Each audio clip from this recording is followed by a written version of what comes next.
बताने वाला है अपनी कहानी, वो भी अपनी खुद की जुबानी, क्योंकि उसको मिल चुकी है उसकी डायरी। गाइस जो उसको मिली है उसके एक पुराने संदूक से, जिसको गाइस वो 10 साल पहले रखकर भूल गया था। फाइनली मुझे मेरी डायरी मिल चुकी है। यह डायरी में मैंने सब कुछ अपने बारे में लिख रखा है। इसके अंदर मेरी सारी की सारी यादें हैं, जो जो मेरे साथ हुआ था। अब मुझे फाइनली अपनी सारी की सारी पुरानी बातें याद आ जाएगी। यो अब आएगा ना मजा।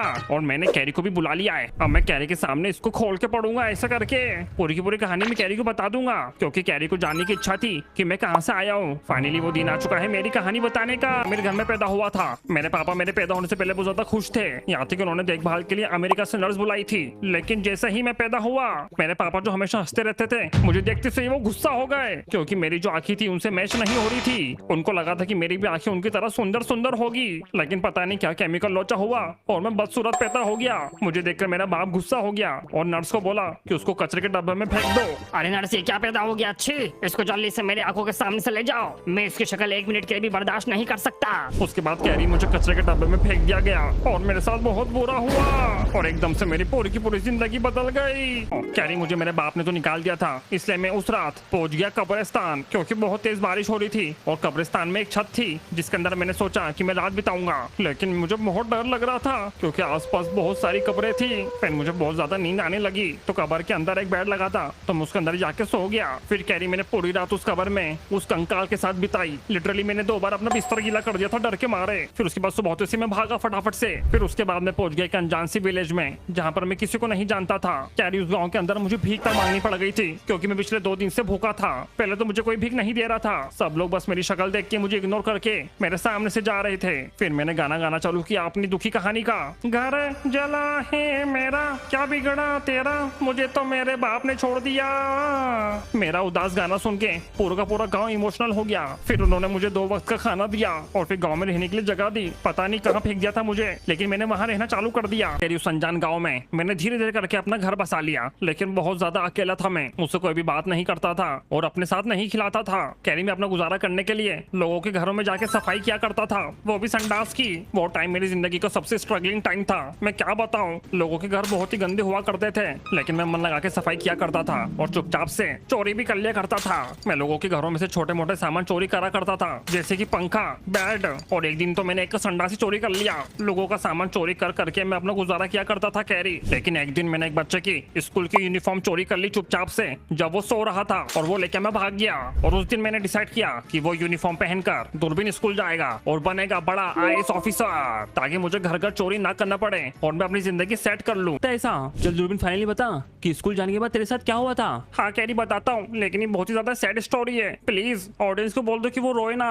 यार प्लीज ऑडियंस, आप इसकी स्टोरी सुनकर रोना मत, सिर्फ छोटा सा लाइक और सब्सक्राइब मार देना, ठीक है। तो जल्दी से पढ़ अपनी स्टोरी। हाँ सुनो कैरी। फिर तो कैरी ये कहानी मेरी स्कूल की पहले दिन की, जब मैं बस से पहुंच जाता हूँ स्कूल कैसे ना कैसे करके। मुझे लगा था कि स्कूल जाने के बाद मैं बहुत बड़ा आदमी बन जाऊंगा। मैंने ठान लिया था कि मैं मन लगा के पढ़ाई करूंगा, लेकिन पहले दिन ही मेरी पिटाई कर दी गई। स्कूल के पुलिस ने मुझे बहुत मारा, क्योंकि उनको मेरी शक्ल पसंद नहीं आई। और फिर मेरी धुलाई करने के बाद मेरी किताबें संडास के अंदर फेंक दी, यहाँ तक कि मेरा स्कूल बैग भी फेंक दिया। लेकिन उसके बाद मैं जैसे ही क्लास के अंदर पहुंचता हूँ, टीचर मेरे पे गुस्सा हो जाती है। कहाँ थे तुम और तुम्हारे में से बदबू क्यों आ रही है। मैं उनको बताता हूँ कि पुलिस ने मुझे मारा और मेरी किताबें संडास में फेंक दी, पर वो टीचर पता नहीं क्यों मेरे पे यकीन नहीं करती और मुझे मार मार के भगा देती है। मैं चुपचाप से क्लास छोड़ के चले जाता हूँ और मैं खुद को कोसता हूँ कि मैंने पैदा होकर गलती क्यों कर दी। लेकिन तभी मुझे आवाज आती है कि बचाओ बचाओ। तभी मैं देखता हूँ कि एक लड़की क्लासरूम के अंदर बंद हो चुकी है। मैं उसकी हेल्प करता हूँ और उसको बाहर निकाल लेता हूँ। Thank you. तुम कौन हो।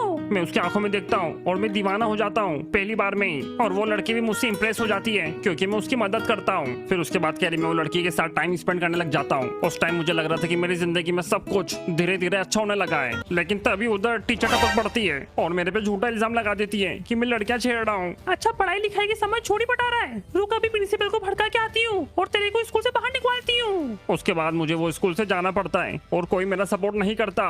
मुझे बेदर्दी से स्कूल से निकाल दिया जाता है और साथ में स्कूल से बैन भी कर दिया जाता है। इतना सब कुछ होने के बाद मैं समझ जाता हूँ कि माइनक्राफ्ट वर्ल्ड के अंदर मेरे लिए अब कोई जगह नहीं है। फिर मैं अपनी जिंदगी का सबसे टफ डिसीजन लेता हूँ और कैरी जैसे ही मैं कूदा, मेरी स्पीड स्लो हो गई। पता नहीं क्या हुआ, मैं एकदम धीरे धीरे गिरने लगा नीचे और पेड़ पे जाकर लैंड हो गया। मैं सोच में था कि मेरे साथ ऐसा क्यों हुआ, क्या मेरे अंदर कोई नेचुरल पावर है। मैं 2 मिनट के लिए खुद को सुपरमैन समझने लगा, लेकिन तभी मेरे सामने प्रकट हो जाते हैं माइनक्राफ्ट के भगवान नॉच। उन्होंने ही मेरी जान बचाई थी मेरे पे स्लो पोशन मारकर। मैं उनके सामने अपना सर झुकाता हूँ और वो मुझे अपने साथ एक गुफा में ले जाते हैं। गुफा में ले जाने के बाद नौज भगवान ने सबसे पहले मेरे चेहरे की प्लास्टिक सर्जरी करी और मुझे नया चेहरा दिया, जिसकी वजह से मेरी आंखें सही हो गई और मेरे चेहरे पे जो दाग धब्बे थे वो भी खत्म हो गए। उसके बाद नौज भगवान ने मेरे सर के ऊपर एक मशीन लगाई जिसकी मदद से उन्होंने मेरे दिमाग की कोडिंग कर दी। नौज भगवान ने कोडिंग कर मुझे 2 पावर दी, एक तो बहुत ज्यादा दूर देखने की और सबसे ज्यादा सोचने की, जिसकी वजह से मैं बन गया माइनक्राफ्ट हिस्ट्री का सबसे